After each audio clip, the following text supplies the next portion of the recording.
Hvert forår er der liv i laboratorierne. I iGEM-konkurrencen dyster studerende fra hele verden i, hvem der kan lave det bedste forskningsprojekt. Malou Redorff stillede op for SDU i 2012. Jeg har søgt ind, fordi at det kunne være rigtig spændende at prøve at se, hvordan det er at være rigtig forsker. Fordi her, når vi går på almindelig skole, så er det jo ikke sådan en rigtig selvstændig forskning, vi kommer ud i. De studerende prøver kræfter med det virkelige forskerliv og arbejder selvstændigt med at udvikle deres eget produkt.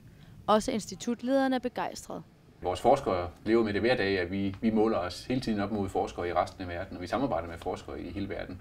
Og iGEM giver unge studerende muligheden for at måle sig selv op mod studerende i resten af verden.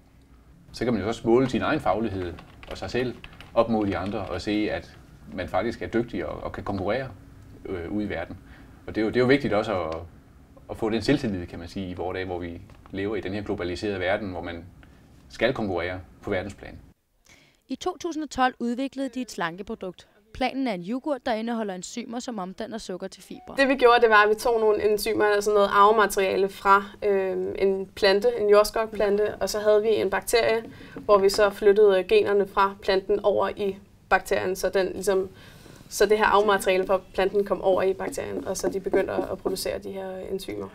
Og selvom det er et skoleprojekt, så giver det et godt indblik i den virkelige verden. Det var rigtig sjovt at ligesom se, at der er også en slutmodtager i sidste ende, at man ikke bare forsker for forskningens skyld, men at man rent faktisk kan bruge sin forskning til noget konkret.